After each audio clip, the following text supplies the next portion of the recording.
Guys, Mars, then moon and अब sun. दिल garden garden हो रहा है, बहुत मजा आ रहा है यहाँ पे। आदित्य L1 मिशन जो इसरो के थ्रू 2 सितंबर को आंध्र प्रदेश के श्रीहरिकोटा से अब तक लॉन्च हो चुका है, जिसका बजट है 380 करोड़, मतलब आदि पुरुष से भी कम है। प्लस इंडिया पहली बार ऐसा मिशन लॉन्च कर रहा है जो सन को स्टडी करेगा। तो आज के वीडियो में हम डिस्कस करने वाले अबाउट दिस मिशन, जिसमें हम इन टॉपिक्स पर बात करेंगे। नंबर 1, आदित्य L1 का मतलब क्या है। सेकेंड, लैग्रेंज पॉइंट क्या है।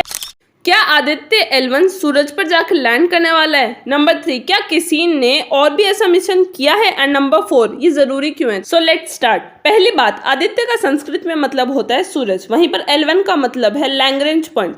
आदित्य L1 मिशन चंद्रयान 3 का 4 टाइम डिस्टेंस ट्रेवल करने वाला है, प्लस 1.5 मिलियन किलोमीटर है जो ये 4 महीने में ट्रेवल करेगा। एंड इसकी एक्टिव टाइम रहेगा 5 साल। लेकिन अर्थ और सन के बीच में तो 150 मिलियन किलोमीटर का डिस्टेंस है, तो ये 1.5 मिलियन तक कहाँ जाएगा। अब देखो, ये तो ऑब्वियस है कि वो लैंड नहीं करने वाला है, क्योंकि सन की हीट एंड ग्रेविटेशनल फोर्स इतनी ज्यादा है कि वो सर्वाइव ही नहीं कर पाएगा। तो ये 1.5 मिलियन किलोमीटर पर बनता है लैग्रेंज पॉइंट, यानी L1।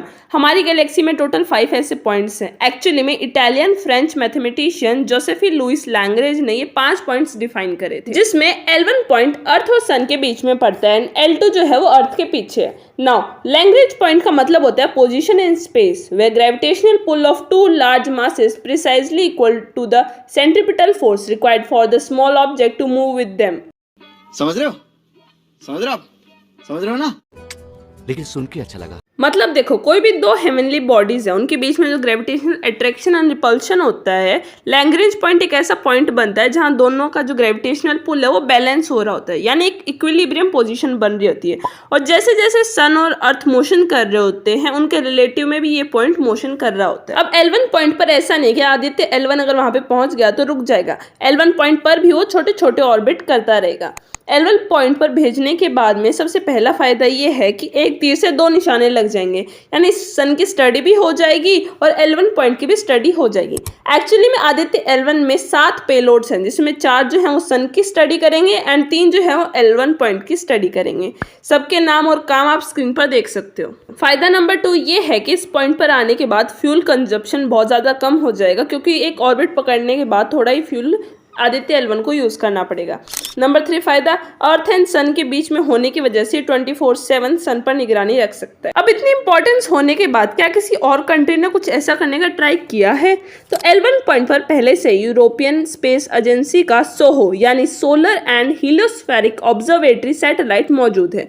प्लस नासा और ESA की तो नजर इस पे कब से गड़ रखी है। लेकिन अब जब इसरो ने इसमें एंट्री मारी है, तो इंडिया पहली एशियन कंट्री बन जाएगा जो ऐसा मिशन कर रहा है। प्लस ब्रिक्स में इकलौती ऐसी कंट्री होगा जो सन पे स्पेस मिशन कर रही है। सन पर टोटल 22 मिशन भेजे गए हैं, जिसमें नासा ने इकलौते 14 मिशन भेजे एंड उसमें अगर इंडिया पहले अटेम्प्ट में मिशन सक्सेसफुल कर दे तो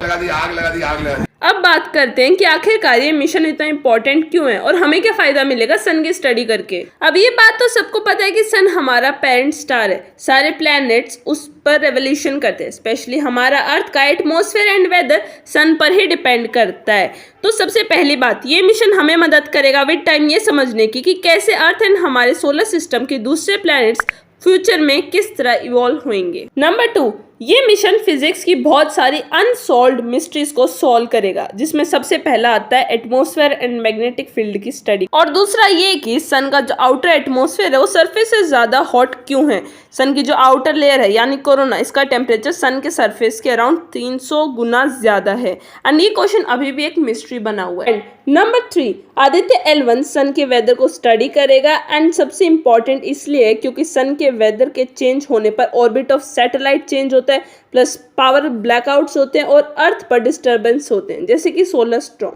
तो इन्हीं रीजंस की वजह से ये mission India as a space power के लिए बहुत इंपॉर्टेंट रोल प्ले करता है एंड अभी तक आदित्य L1 मिशन ने अपना 2 स्टार्ट कर दिया होगा।